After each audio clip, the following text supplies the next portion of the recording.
¿Alguna vez se han preguntado por qué para representar el amor el hombre ha escogido el símbolo del corazón? Nosotros sabemos que el corazón es un órgano del cuerpo de un tamaño más o menos aproximado al de un puño que late en una medida de 36 millones de veces al año, imagínense ustedes, ¿cierto? Bombeando la sangre del cuerpo. Así que el corazón es un órgano que trabaja tan perfectamente, tan bien, que no hay una máquina que lo pueda igualar. No hay una máquina que trabaje de una manera tan perfecta, de una manera tan eficaz durante tanto tiempo como el corazón. Y eso es interesante. Sin embargo, nosotros vemos en la literatura, sobre todo la literatura romántica, que el corazón es usado para hablar del amor, ¿no? Por ejemplo, un poema de un escritor famoso dice así: nadie puede quitarme lo que por ti siento, lo digo en serio, yo no miento, es del corazón puro sentimiento, nadie puede llenar el vacío que dejaste dentro mío, nadie puede ocupar tu lugar, por siempre y para siempre, solo a ti sabré amar, dice el escritor. Y es interesante porque aquí toman la figura del corazón para hablar del amor, ¿no? Es del corazón puro sentimiento, dice el poeta. La pregunta es, ¿por qué se asocia el corazón con el amor? ¿Por qué se asocia este órgano del cuerpo con el amor? La razón tiene que ver con la emoción o con el sentimiento, como dice el poema, que produce el amor. Recordemos que hemos visto que el amor no es un sentimiento, pero sí produce emociones y sentimientos, ¿cierto? Sí produce emociones y sentimientos. Y es sabido que cuando una persona se emociona, que cuando una persona siente, pues su corazón se acelera, ¿no? Su corazón, su frecuencia cardíaca se acelera. Y de ahí viene esa conexión histórica del corazón con el amor. Pero si analizamos, ese símbolo del corazón tiene que ver más con la emoción que produce el sentimiento que produce el amor y no con el amor en sí. Tiene que ver más con la emoción que produce que con el amor en sí. El amor en realidad es justicia. Recordemos que hemos hablado del amor en nuestro estudio. El amor es verdad, el amor es gracia, el amor es entrega, el amor es darse a uno mismo, el amor es Cristo. Y en ese sentido, si queremos nosotros buscar un símbolo que represente más el amor por lo que es y no por lo que produce, pues tendríamos que escoger el símbolo de la cruz. La cruz es el símbolo que representa lo que es realmente el amor.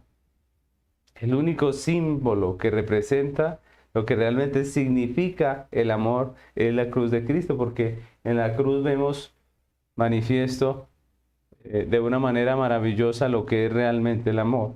La cruz es verdad, la cruz es justicia, la cruz es entrega, la cruz es perdón, la cruz es gracia. La cruz es la expresión más real y sublime del amor. Así que si fuéramos a escoger un símbolo que hable más de lo que significa el amor, tendría que ser la cruz. Y en el estudio que hoy vamos a hacer de este texto, que nos corresponde hoy de la carta del apóstol Juan, el apóstol nos va a hablar del amor del creyente, pero no del sentimiento que produce o de la emoción que produce, sino que nos va a hablar de lo que significa realmente el amor del creyente y de qué representa ese amor. Pues continuamos con nuestro estudio de la primera epístola del apóstol Juan. Tenemos un lema que es Jesucristo, la vida, la luz y la verdad. Y estamos en nuestro sermón número 41, que se titula El amor del cristiano. Vamos a estudiar en esta ocasión primera de Juan, capítulo 5, versículos 2 y 3. Dice la palabra del Señor: en esto conocemos que amamos a los hijos de Dios, cuando amamos a Dios y guardamos sus mandamientos. Pues este es el amor a Dios, que guardemos sus mandamientos, y sus mandamientos no son gravosos.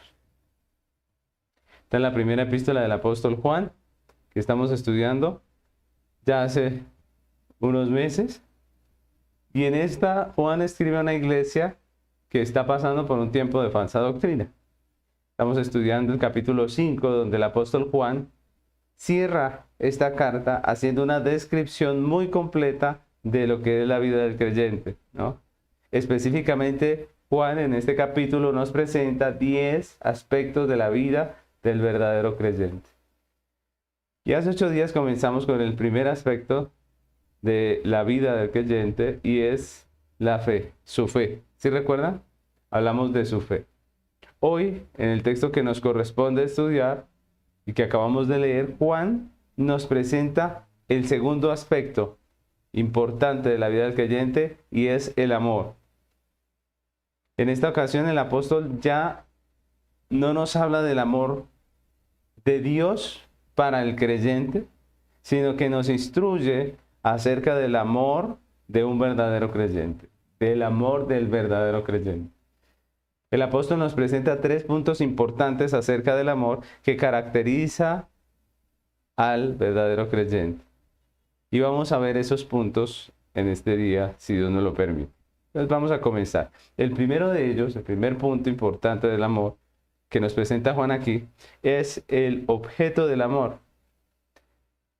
Juan comienza como comenzó hace 8 días, hablando de la fe. Nos muestra en esta ocasión también el objeto, pero esta vez del amor, ¿no? El objeto del amor. ¿Hacia qué apunta el amor del creyente? ¿Cuál es el objeto del amor del creyente? ¿Hacia qué se direcciona el amor del creyente? Dice Primera de Juan capítulo 5, versículo 2. Vamos a empezar meditando en este texto. Dice: en esto conocemos que amamos a los hijos de Dios, cuando amamos a Dios y guardamos sus mandamientos.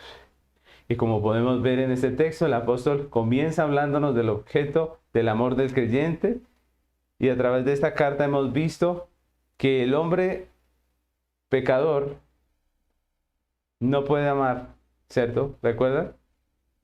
Que solo un hombre nacido de nuevo ama de verdad, como Dios dice.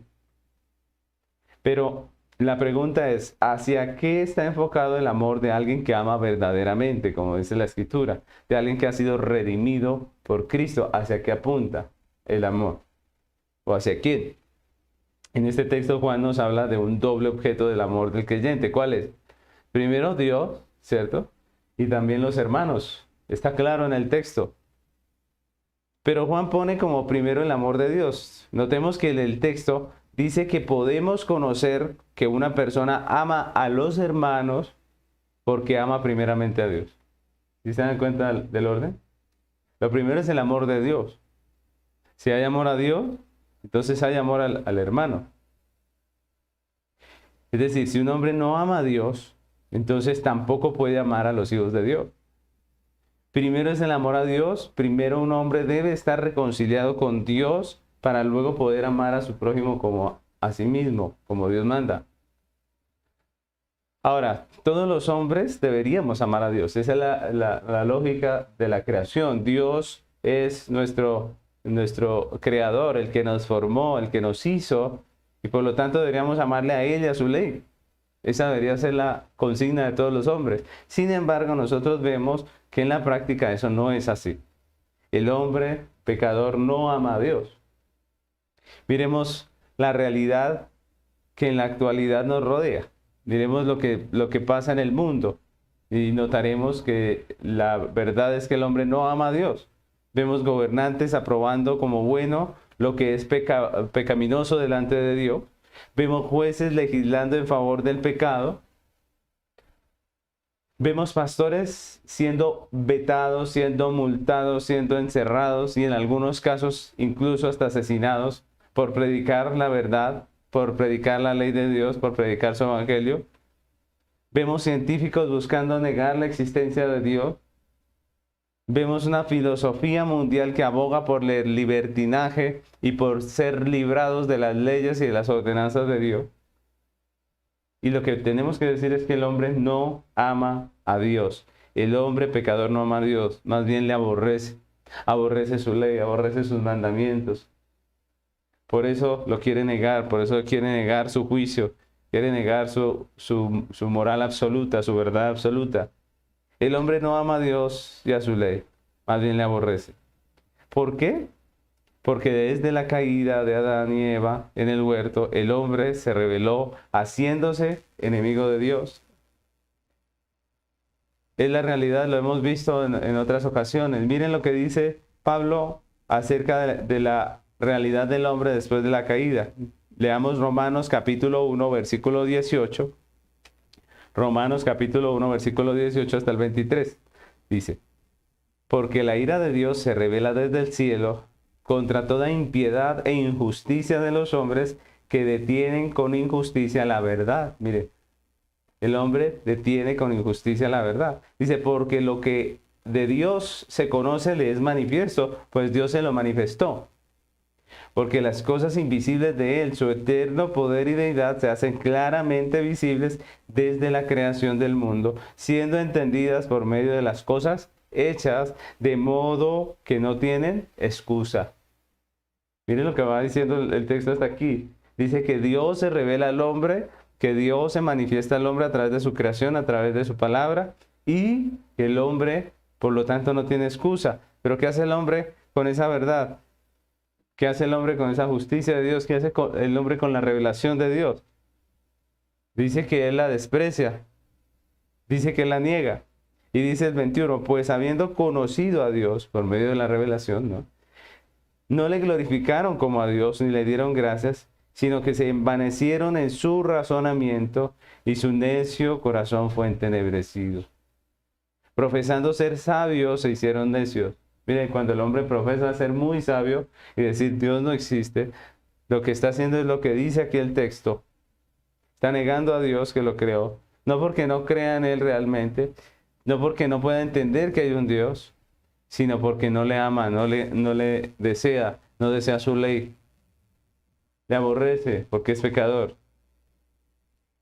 Profesando ser sabios se hicieron necios y cambiaron la gloria del Dios incorruptible en semejanza de imagen de hombre corruptible, de aves, de cuadrúpedos y de reptiles. Lo que siempre ha hecho al hombre, que cuando no niega a Dios, simplemente lo que hace es decir que Dios, que su Dios es otra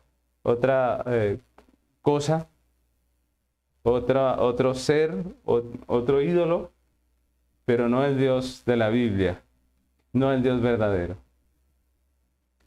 El hombre idolatra, cuando no puede negar a Dios, entonces hace de cualquier cosa en esta tierra su Dios y le rinde culto.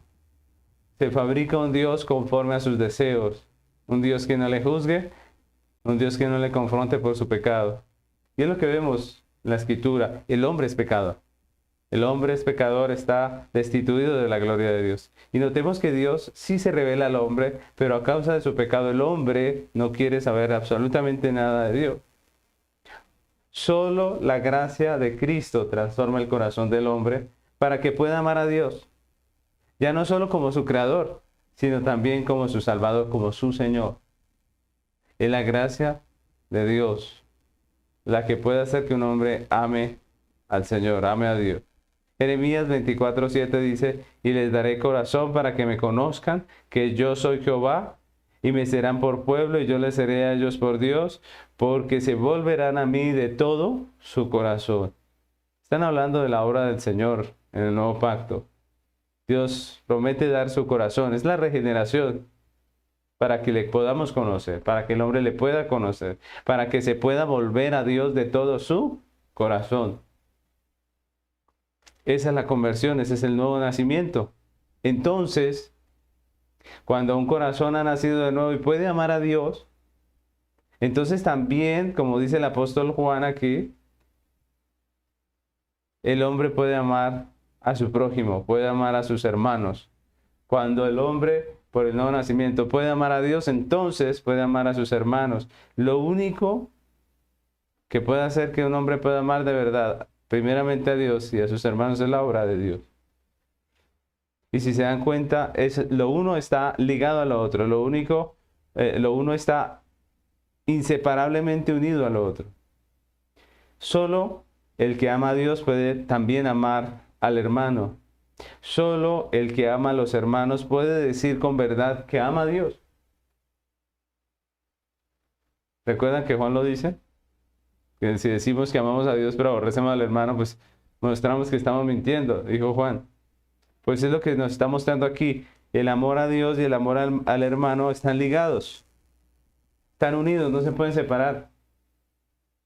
Y para que una persona pueda amar al hermano, tiene primeramente que amar a Dios. Y esa vida del amor del creyente solo puede ser efecto de la regeneración, de la redención efectuada por Cristo, pero de la regeneración aplicada por el Espíritu Santo. Cuando una persona realmente ha sido regenerada, ama primeramente a Dios. El objeto de su amor es primeramente Dios, pero también su hermano en Cristo. Y podemos definir la práctica del amor del creyente en dos frases. Adoración exclusiva a Dios, que ese es el amor. El amor a Dios es adoración.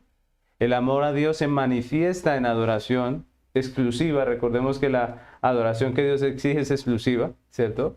El amor a Dios se manifiesta en adoración exclusiva a Dios.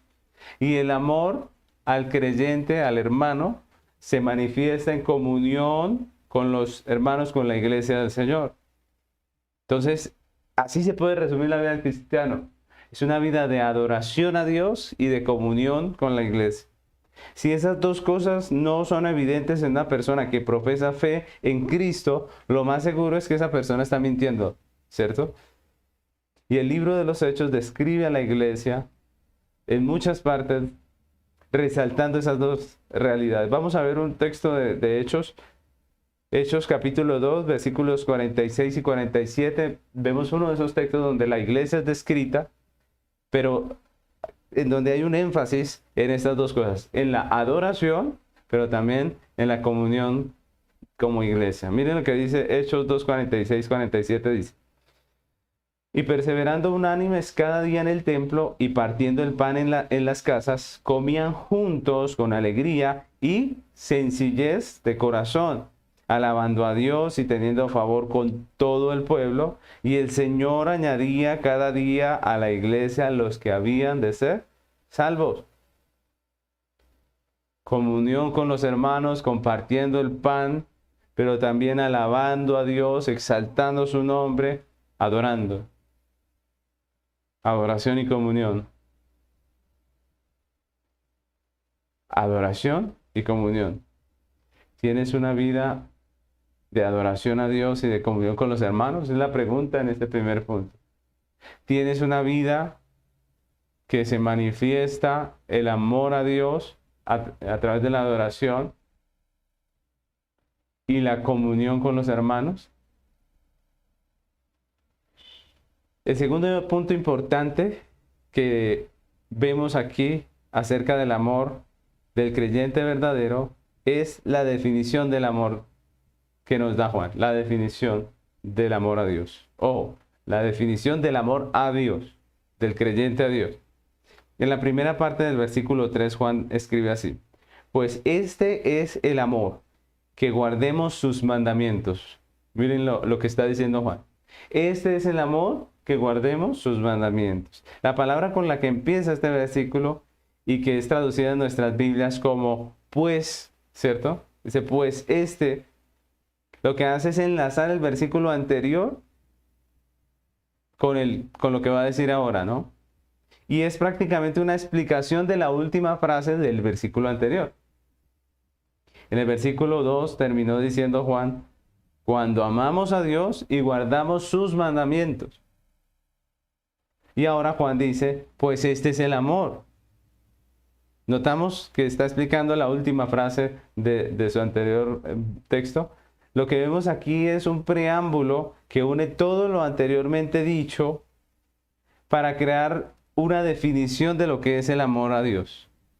Él va a tomar todo lo anteriormente dicho y va a formar una definición de lo que es el amor a Dios.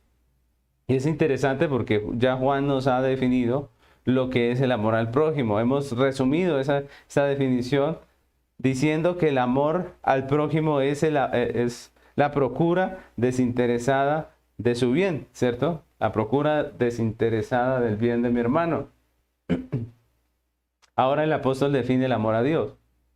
Y si notamos, su definición no es nada poética, no es nada romántica, no es nada lírica. Su definición del amor de Dios es muy práctica. Es muy práctica. Esa es la definición del amor de Dios, de una manera muy práctica. Si ustedes ven todo lo que Juan define en su carta, lo define de una manera muy práctica, ¿no? Y aquí cuando va a definir el amor del creyente a Dios, lo hace de una manera muy práctica. El apóstol dice que amar a Dios es guardar sus mandamientos. Miren lo práctico que es la definición del apóstol, ¿no? Amar a Dios es guardar sus mandamientos. Y eso encaja perfectamente con todo su argumento, con todo lo que nos ha estado diciendo. Sí, como nos ha dicho en toda la carta, el amor es justicia. El amor es verdad. Eso es lo que nos ha dicho el apóstol a través de toda esa carta. Si el resumen de la ley es el amor, entonces amar a Dios es guardar sus mandamientos. Así de sencillo, ¿no? Es obedecer su ley. Y recordemos que la ley es la manifestación de la verdad y la justicia de Dios. Ustedes recuerdan cuando estudiamos el libro de Éxodo, vimos cómo la ley es la manifestación del carácter de Dios, de su verdad y su justicia. Pero no solo en el aspecto normativo, ojo, porque hay varios aspectos de la ley. No solamente en el aspecto normativo, es decir, las leyes en sí, lo que Dios manda, ¿cierto? O en su aspecto punitivo. Recordemos que en el aspecto punitivo hablábamos de lo que es el castigo y la recompensa de guardar o no la ley de Dios, ¿no? Si acatamos la ley de Dios va a haber una recompensa. Si la violamos va a haber un castigo. Ese es el aspecto punitivo. Entonces estamos diciendo que la ley de Dios es la manifestación de la justicia y la verdad de Dios, pero no solamente en su aspecto normativo o punitivo, sino que también en su cumplimiento. Cuando leemos que amar es guardar la ley, la mayoría piensa solamente en los mandamientos, ¿no? La mayoría piensa en la lista de los deberes que estamos llamados a obedecer estrictamente, pero debemos recordar que la ley no solo demanda obediencia, sino que también determina su cumplimiento perfecto a través de la persona y la obra de Cristo el mediador. La ley no solamente es una lista de mandamientos, de cosas que debemos hacer, sino que la ley también establece su cumplimiento. La ley de Dios establece su cumplimiento y ese cumplimiento es a través de la persona de Cristo, que es el mediador del pacto. Así lo establece la Biblia misma. Fue la ley la que estableció el sistema de sacrificios, ¿recuerdan? Miren que fue la misma ley. Cuando hablamos de la ley, en la ley está ese sistema de sacrificios por los cuales la justicia de Dios es satisfecha. En la ley es que encontramos el establecimiento del culto en el tabernáculo basado en la justicia del sustituto, ¿recuerdan? Miren que la ley misma da su satisfacción y no es precisamente la obediencia del hombre. Más bien la ley establece que el hombre es pecador. La ley expresa más bien. La ley manifiesta que el hombre es pecador y que finalmente la va a violar. Va a ser un pecador que va a violar la ley. Es lo que la misma ley reconoce, porque la ley establece unos sacrificios para el perdón del pecador. Miren esto. Fue la ley la que estableció ese sistema de sacrificios en la que la justicia de Dios es satisfecha por medio de un sustituto. Recuerdan que el pecador se acercaba con un cordero, el cual era inmolado allí en el tabernáculo, y por medio de esa obra, de esa muerte de este animal, el pecador era declarado perdonado. ¿Sí recuerdan? La ley no es solo una lista de deberes que hay que cumplir. La ley es la manifestación de la justicia y la verdad de Dios. No se queda en normas y demandas, sino que establece su cumplimiento perfecto. La ley apunta a Cristo, el cumplimiento perfecto de su verdad y la satisfacción plena de su justicia. Miren que la ley no es solamente mandamientos. El amor es guardar sus mandamientos, dice Juan. Y Dios ha mandado creer en la persona de Cristo. Esa es parte del mandato de Dios. Dios ha mandado en la ley a creer, a poner la confianza en la persona de Cristo, en el sustituto, en el mediador del pacto. Recuerden que la ley apunta a Cristo. La ley nos habla de traer el cordero, nos habla de un sacerdote que presenta delante de Dios la ofrenda. Esa es la ley. Miren que la ley no habla solo de mandamientos. Habla del cumplimiento. Habla del medio por el cual nosotros podemos ser perdonados, justificados. El amor es guardar el mandamiento de Dios y Dios ha mandado creer en Cristo. ¿Ustedes recuerdan 1 de Juan capítulo 3 versículo 23, que ya lo estudiamos? Dice así: y este es su mandamiento, que creamos en el nombre de su Hijo Jesucristo. Y este es su mandamiento, que creamos en el nombre de su Hijo Jesucristo. Miren que parte del mandato de Dios es que creamos en el nombre de su Hijo. ¿Desde cuándo Dios mandó esto? Pensemos por un momento, porque algunos dirán, eso es Nuevo Testamento. No. Cuando Dios mandó traer el Cordero, estaba mandándonos creer en Cristo. Cuando Dios en el Antiguo Testamento mandó traer el sacrificio delante de un mediador, delante de un sacerdote, estaba mandándonos a creer en Jesucristo. El verdadero amor a Dios es en Cristo. El verdadero amor a Dios es en Cristo. El creyente ama a Dios por medio de Cristo, porque Cristo es la verdad y la justicia del creyente. Nunca el creyente es verdad y justicia en sí mismo. El creyente lo que es un pecador.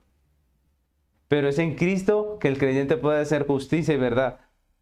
Segunda a los Corintios 5:21 dice, al que no conoció pecado, por nosotros lo hizo pecado para que nosotros fuésemos hechos justicia de Dios en él.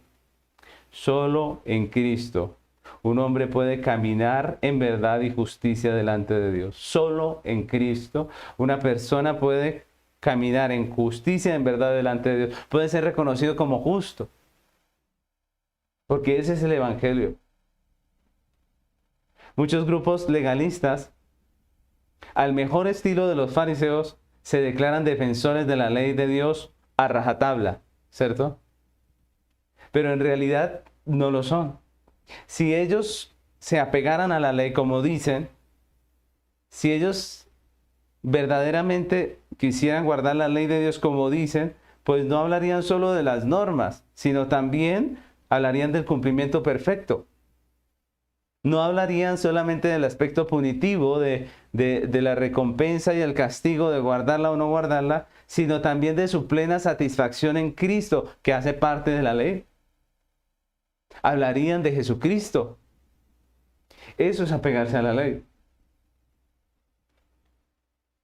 En este segundo punto, Juan nos está recordando que el amor de Dios es guardar su mandamiento. Y el creyente ama a Dios porque guarda el mandamiento del Padre, de creer en el nombre de su Hijo Jesucristo. Esa es la verdad y ese es el Evangelio. El Evangelio es poner nuestra fe en el Señor Jesucristo, en su justicia, en su verdad. Y solamente a través de ese Evangelio precioso que Dios planeó, es que el hombre puede ser justicia y puede ser verdad delante de Dios. Lo tercero que nos enseña Juan en este texto es el disfrute del amor. El disfrute del amor. En la última parte del versículo 3, Juan concluye diciendo, y sus mandamientos no son gravosos. Y sus mandamientos no son gravosos. El apóstol termina haciendo una aclaración con respecto a lo que ha estado argumentando acerca del amor a Dios. Juan nos ha estado enseñando que el creyente vive en adoración a Dios, vive en comunión con los hermanos, con la iglesia, guarda el mandamiento de Dios en Cristo, pero la pregunta es, ¿de qué manera lo hace? ¿No? ¿Qué representa para el creyente verdadero esa vida nueva que Dios le ha dado?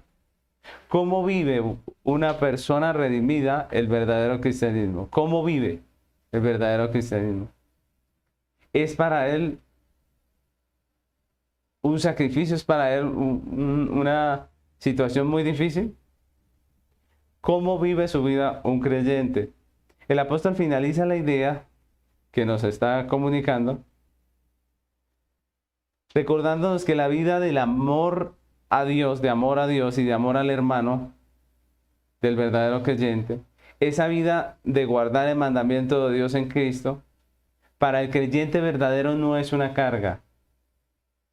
Ese estilo de vida coherente con su fe no es un problema para el cristiano. Miren esto, no es un problema, no es una tortura, o como dice nuestro texto, nuestra traducción, dice, no es algo gravoso, ¿cierto? Y su mandamiento no es gravoso para nosotros. Esa expresión que usa aquí el apóstol Juan no habla de la dificultad del amor, porque tenemos que reconocer que muchas veces hay dificultad, o se nos es difícil amar, ¿cierto? Por ejemplo, la Biblia dice que amemos a nuestro enemigo. Y amar al enemigo no es nada fácil, ¿no? No, cuando dice que no es gravoso, no está hablando de la dificultad. Más bien, habla de lo que representa para el creyente. ¿Qué representa para el creyente la vida en amor? La versión Dios habla hoy lo dice así. Y sus mandamientos no son una carga. Mire, no representan una carga para la vida del creyente. El amor a Dios y al prójimo, la adoración exclusiva a Dios y la comunión con los hermanos, con la iglesia, guardar el mandamiento de Dios en Cristo, es decir, la vida cristiana, con todo y sus dificultades, porque hay dificultades, con todo y sus pruebas, porque vamos a tener pruebas como dice la Biblia, con todo y la persecución que desata la predicación y la vida de la verdad, pues al fin y al cabo es un deleite, es un gozo para el pueblo de Dios. La vida cristiana es un deleite y es un gozo, y eso es algo con lo que finaliza aquí el apóstol Juan. Estamos en ese tercer punto, en donde Juan nos está diciendo que la vida para el creyente es un deleite, es un disfrute. El apóstol Pedro lo describe de la siguiente manera. Primera de Pedro 1, del 6 al 9 dice así. Dice, en lo cual vosotros os alegráis. Te está hablando a la iglesia. Vosotros os alegráis. Miren las palabras que usa aquí el apóstol Pedro. Y ustedes van a notar que aquí hay una mezcla, ¿no? Primero dice, en lo cual vosotros os alegráis. Dice, aunque ahora por un poco de tiempo, si es necesario, tendréis que ser afligidos. Miren el contraste aquí, ¿no? Dice que ustedes se alegran, pero tienen que ser afligidos en diversas pruebas. Para que sometida a prueba vuestra fe, la prueba, la dificultad, mucho más preciosa que el oro, el cual, aunque perecedero, se prueba con fuego, sea hallada en alabanza. Mire, prueba, aflicción, pero alabanza, gozo, alegría. Sea hallada en alabanza, gloria y honra cuando sea manifestado Jesucristo, a quien amáis sin haber visto, en quien creyendo, aunque ahora no lo veáis, os alegréis con gozo inefable y glorioso, obteniendo el fin de vuestra fe, que es la salvación de vuestras almas. Podemos notar aquí en este texto a la aflicción y al gozo habitando juntas, ¿cierto? A la aflicción, a la tristeza, a la dificultad, a la prueba, habitando junto con el gozo, con la alegría, con la esperanza, con la certeza. Es interesante esa realidad, ¿no? El creyente se aflige con la persecución, obviamente, con la prueba, con las circunstancias difíciles de la vida en la tierra, pero se goza en la liberación del Señor, se goza en su provisión, se goza en su cuidado paternal, porque vemos a Dios actuando todos los días, todos los días. No podemos terminar un día, nosotros los creyentes, no podemos terminarlo sin decirle a Dios gracias. No podemos terminar un día de nuestra vida sin reconocer que Dios ha sido bueno, que nos ha socorrido, que nos ha guardado, que nos ha provisto lo necesario. El creyente se goza en su salvación, en la esperanza de la vida eterna. Se goza, el creyente se goza. Miren cómo se aflige, pero se goza. Miren cómo tiene circunstancias que le duelen, que muchas veces le entristecen, pero tiene un gozo eterno, maravilloso. El salmista llama a la iglesia a gozarse en el Señor. Y recordemos que en toda la historia de redención la iglesia ha tenido pruebas, circunstancias difíciles, ha sido perseguida. Pero el salmista llama al pueblo de Dios a alegrarse, a gozarse. El salmista dice, por ejemplo, en el Salmo 95:1, hasta el versículo 3 dice, venid, aclamemos alegremente a Jehová. Cantemos con júbilo a la roca de nuestra salvación. Lleguemos ante su presencia con alabanza. Aclamémosle con cántico, porque Jehová es Dios grande y Rey grande sobre todos los dioses. Y es preciosa la figura que usa aquí el salmista. Él dice que Él es nuestra roca, la roca de nuestra salvación, en el que estamos firmes, confiados, seguros. A pesar de las circunstancias, a pesar de las situaciones, de las aflicciones que vivimos en esta tierra. Por eso nos invita a alabar, a aclamarle con cánticos. Porque Él es grande, Dios grande, Rey grande sobre todos los dioses. Al comienzo de este punto nos preguntamos, ¿cómo vive el creyente esa vida cristiana, esa vida caracterizada por el amor? ¿Cómo la vive? ¿No? Pues como Juan nos está aquí enseñando, tenemos que decir que el pueblo de Dios vive gozoso, vive agradecido con Dios por la nueva vida que tenemos en Cristo, porque nos ha librado de tener que sufrir las consecuencias de una vida de pecado. Díganme si no es cierto eso.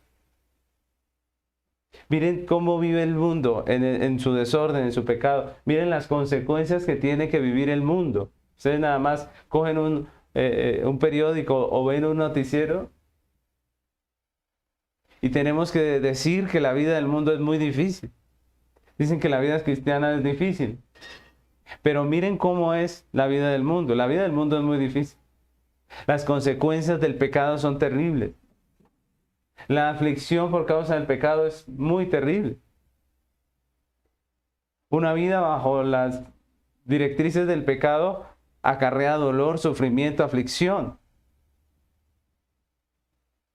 Pero la vida cristiana nos libra de tener todas esas consecuencias continuamente en nuestras vidas. Dios a través de su palabra nos enseña a vivir una vida plena aquí en la tierra. No estamos esperando solamente la eternidad. La vida eterna empieza aquí en la tierra. La vida abundante empieza aquí en la tierra, cuando aprendemos a vivir de la manera correcta. A vivir de una manera que traiga gloria a Dios, pero también nos beneficie, bienaventuranza para el hombre. A vivir una vida plena aquí en la tierra mientras esperamos el regreso de Cristo.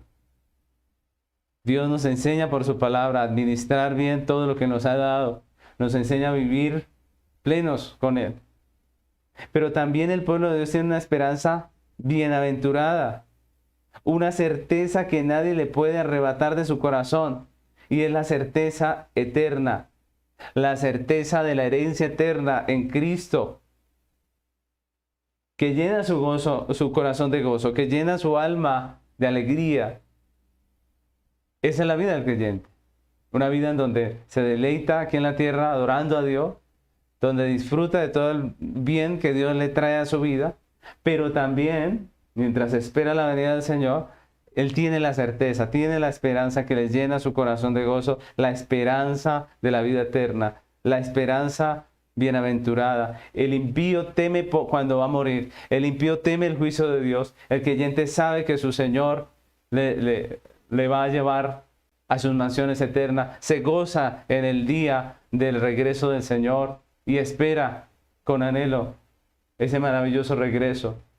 El creyente no le teme a morir porque sabe que su Redentor vive, como dice el libro de Job. Primera de Pedro, capítulo 1, versículo 3 al 5 dice: bendito el Dios y Padre de nuestro Señor Jesucristo, que según su grande misericordia nos hizo renacer para una esperanza viva por la resurrección de Jesucristo de los muertos, para una herencia incorruptible, incontaminada, inmarcesible, reservada en los cielos para vosotros. Miren tan hermosas estas palabras. Una herencia, ¿cómo dice que es la herencia? Incorruptible, que no puede ser corrompida, que no se daña, que no se destruye, incontaminada, inmarcesible, que está reservada en los cielos para nosotros. Dice que sois guiados por el poder de Dios mediante la fe para alcanzar la salvación que está preparada para ser manifestada en el tiempo postrero. Ven cómo la fe del creyente es una certeza.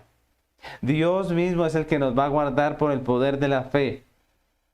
Tenemos la certeza de la esperanza eterna. Dios lo ha prometido y lo cumplirá. Dios lo ha establecido y vamos a tener nosotros una herencia eterna en Cristo, por Cristo y para Cristo. Muchos piensan que ser cristiano es vivir negándose a todos los placeres de la vida, a todo lo que cause alegría y gozo. Y le han metido ese pensamiento a los jóvenes como diciendo: ser cristiano es lo peor, prácticamente. Es lo que le han dicho a la juventud. Les han dicho que nosotros vivimos como un pueblo reprimido, un pueblo triste, que no aprovecha la vida. Pero si nosotros vemos lo que Juan nos está enseñando, eso es todo lo contrario a lo que la Biblia dice, a lo que la Biblia enseña. Porque la verdad es que el creyente disfruta del amor de Dios. Disfruta del amor de Dios. Es lo que estamos viendo. El disfrute del amor. Los creyentes disfrutamos esta vida de amor a Dios y al prójimo. Los creyentes disfrutamos esta vida en justicia y en verdad. Disfrutamos esta vida guardando el mandamiento de Dios en Cristo. El creyente se deleita con los placeres terrenales que Dios no solamente permite, porque Dios no solo permite el placer, sino que Él preparó en su diseño placeres y deleites que podemos tener aquí en la tierra y que podemos disfrutar, que están dentro de su ley, dentro de su propósito. Placeres preciosos, como el hecho de poder tener un hijo. Eso es un placer, un privilegio, un deleite. Como el privilegio de poder tener una esposa, de poder deleitarse con la esposa. La Biblia dice: deleítate en la mujer de tu juventud. Bien, que no dice que sea pecado ni corrupción. No, deleítate en la mujer de tu juventud. En deleites preciosos como el de poder comer, de poder alimentarnos. Es un placer poder comer. En deleites como el compartir un tiempo como hermanos juntos en armonía. Todo eso es parte del gozo que el creyente puede disfrutar, el gozo de la comunión con los hermanos, el calor del hogar, cuando llegar a casa, nuestros hogares cristianos, nuestros hijos, son deleites preciosos que tenemos en Cristo. La paz que da la justificación, ese es un deleite maravilloso. El mundo no puede tener ese deleite. El mundo se aflige, como vimos hace un tiempo, hace unos domingos, el mundo se asusta ante la idea del juicio de Dios. pero nosotros tenemos paz. Como dijo Juan en unos textos anteriores, nosotros estamos seguros para el día del juicio. El creyente se deleita administrando y aprovechando bien el tiempo. Bien, para el mundo aprovechar bien el tiempo es pecar lo que más pueda antes de morirse. Porque dicen, vida no hay sino una, hay que pecar a diestra y a siniestra porque se nos acaba el tiempo para pecar. Pero el creyente no piensa así. El creyente aprovecha bien su tiempo, viviéndolo para la gloria de Dios. El creyente administra bien su tiempo para la gloria de Dios. Mis hermanos, la vida cristiana no es una carga terrible. La vida cristiana es un deleite. La vida cristiana no es solo aflicción, es gozo, es deleite en el Señor. Y así lo describe la Biblia. Nosotros podemos encontrar en el libro de los Hechos muchas menciones de la iglesia llena de gozo, de alegría, alabando a Dios, teniendo favor, llenos de gozo. Nosotros podemos encontrar en las cartas de Pablo muchos llamados a vivir en el gozo del Señor. Estad siempre gozosos, dice la Biblia. La vida cristiana es un deleite, es un privilegio que produce deleite en nuestro corazón, que produce gozo. Esa es la vida cristiana. Esa es la expresión del amor del creyente. ¿Cómo vive el creyente ese amor? ¿Cómo vive el creyente esa vida cristiana? Como un deleite. Es lo que nos está enseñando en este tercer punto el apóstol Juan. Y podemos concluir esta enseñanza, mis hermanos, resumiendo lo que hemos aprendido. En este texto el apóstol Juan nos presenta 3 puntos importantes acerca del amor que caracteriza al creyente verdadero. El primer punto es el objeto del amor del creyente, que como ya vimos es doble, ¿no? Primeramente el objeto del amor del creyente es Dios, y ese amor a Dios se expresa en una vida de adoración. Ojo, no es adoración solamente con nuestras palabras, no son cánticos nada más, es la expresión del amor a Dios en todo lo que hacemos, ¿no? En nuestra vida, con lo que pensamos, con lo que decimos, con las obras que hacemos, estamos adorando a Dios. Primeramente, entonces, el objeto del amor del creyente es Dios y se expresa ese amor en una vida de adoración. Y en segundo lugar, el objeto del amor del creyente son sus hermanos en Cristo. Y ese amor hacia los hermanos en Cristo se expresa en la comunión que tenemos como iglesia, en la común unión que disfrutamos como cuerpo de Cristo, como miembros de un solo cuerpo, como piedras vivas de un solo templo. El segundo punto es la definición del amor a Dios. Como vimos, no es ninguna definición romántica, ninguna definición lírica, poética, sino que es muy práctica.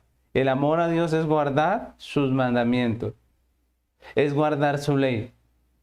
Pero no solo en el aspecto normativo, recordemos, no solamente en el aspecto punitivo, sino también en su cumplimiento y satisfacción. Dijimos que el creyente ama a Dios porque guarda sus mandamientos, el mandamiento del Padre, que es creer en el nombre de su Hijo Jesucristo. Un mandamiento que está desde Génesis, un mandamiento que se expresa en la ley, y un mandamiento que todos los creyentes guardamos, que es poner nuestra fe, nuestra confianza en el nombre de su Hijo Jesucristo. Es por medio de esa fe que nosotros podemos amar a Dios. Es por medio de Cristo que el creyente puede verdaderamente amar a Dios. Y finalmente, el tercer y último punto es el disfrute del amor. Hablamos de la manera en que el creyente vive esa vida de amor, vive esa vida nueva en Cristo. Para el creyente esa vida en Cristo caracterizada por el amor a Dios y a los hermanos no es algo gravoso, como dice Juan. No es algo que sea un fastidio, no es algo que sea molesto para él, no. Más bien es algo que es un deleite, es un disfrute de la gracia del Señor aquí en la tierra y una gozosa certeza de la herencia eterna. una gozosa certeza de la herencia eterna. Así vive un creyente, así vivimos los creyentes. Y es maravilloso esta forma en que Juan está terminando esta carta, porque está mostrando la realidad de la vida cristiana. Recordemos que estábamos viendo una carta donde el apóstol escribe a una iglesia que ha estado infiltrada por unos falsos creyentes, los falsos maestros gnósticos.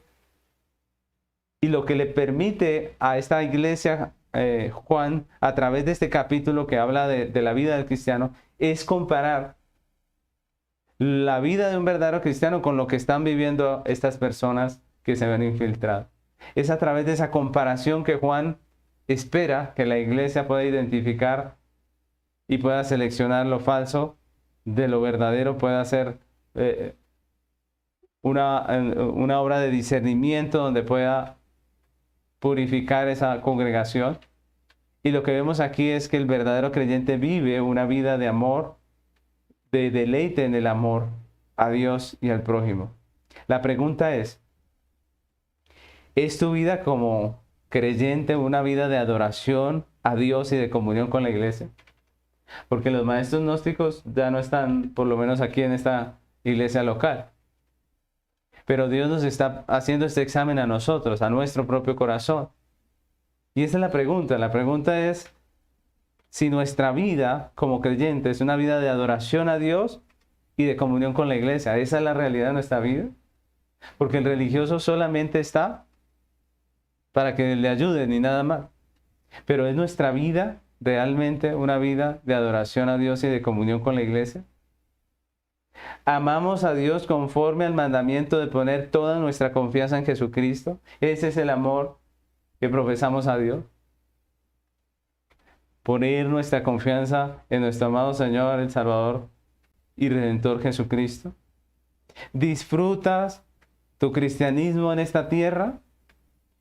¿Gozas de la certeza de la vida eterna? ¿Disfrutas la vida cristiana? Porque hay personas que se denominan cristianas pero viven soñando con el mundo, anhelando las cosas del mundo, deseando la vida del mundo. Pero si somos creyentes, nuestro deleite está en Cristo, está aquí, con el pueblo de Dios, con la palabra de Dios, viviendo para Dios. ¿Tenemos nuestro corazón en Cristo? ¿Realmente vivimos para Él? ¿O estamos soñando con el mundo, deseando y codiciando las cosas de este mundo, anhelando la vida del mundo? Dios nos está haciendo este examen a nuestro corazón. Ya no son los maestros gnósticos, tenemos que mirar nosotros nuestro propio corazón. Estamos en Cristo, somos verdaderamente su iglesia, vivimos una vida de adoración a Dios y comunión con la iglesia del Señor. Yo les invito, mis hermanos, a que terminemos este tiempo en oración, pidiéndole a Dios que nos ayude. Si en medio de esta reflexión usted nota que su corazón no es como el de un creyente, yo le invito a que hoy ponga su fe en Jesús. Si tenía usted a Dios, a Cristo, a su palabra, simplemente como un medio de bendición, pero nunca se había arrepentido de sus pecados, yo le invito hoy a que se arrepienta y ponga su fe en Jesús. El Señor predicaba y decía, arrepentidos y creer en el Evangelio. Yo le invito a usted a que se arrepienta de sus pecados y ponga su fe en Cristo, en su Evangelio, en la única satisfacción de la ley de Dios que es Jesucristo. No son nuestras obras las que nos van a salvar, es solamente la obra de Cristo. Así ha sido desde Génesis y lo sigue siendo hasta hoy. Les invito a que tomemos este tiempo para orar a Dios, pedirle que nos ayude como creyentes cada día a manifestar una vida de amor. Recordemos, hoy hablamos acerca del amor del creyente, que nos permita vivir en esta tierra una vida de adoración a su nombre, pero también de comunión con nuestros hermanos en la congregación. Vamos a orar. Señor amado, queremos hoy agradecer tu misericordia, Señor, tu bondad que has tenido para con nosotros en Cristo, de habernos mostrado esa preciosa redención, de habernos permitido poner nuestra confianza en Cristo. Señor, te damos gracias, porque si nosotros hoy podemos amar como tú nos has dicho en este texto, es porque tú nos has redimido, porque tú nos has salvado y nos has dado un nuevo nacimiento. Gracias, Padre, porque ahora podemos amarte a ti, que eres el objeto de nuestro amor, y a nuestros hermanos, Señor, la familia de Dios. Ayúdanos a vivir en esta tierra una vida de adoración a tu nombre y de comunión con nuestros hermanos, Señor. Ayúdanos, Señor, queremos vivir para tu gloria. Queremos vivir amando a aquellos que hacen parte de tu familia. Bendice tu iglesia. Ayúdanos a crecer en unidad, en respeto, en amor los unos para con los otros, Señor. Te lo pedimos, Padre. También te pedimos, Señor, que nos ayudes a vivir esa vida cristiana, Señor, con la fe puesta en Cristo, la única satisfacción de la justicia de Dios, el único cumplimiento perfecto de tu verdad. Ayúdanos, Señor, que podamos vivir guardando el mandato, ese mandamiento tuyo de creer en Jesús, de poner nuestra fe, nuestra confianza en el Redentor, en el sustituto, Señor, en el mediador del pacto. Ayúdanos, Señor, y también ayúdanos a vivir una vida de deleite, de gozo en el amor a Dios y en el amor al prójimo, a nuestros hermanos. Permítenos disfrutar la vida cristiana en esta tierra mientras esperamos la gloriosa venida. Y ayúdanos, Señor, cada día a crecer en nuestra esperanza, en nuestra fe, en nuestra certeza de la vida eterna, de la herencia eterna que tenemos en Cristo. Te damos muchas gracias, amado Dios, en el nombre de Cristo Jesús. Amén.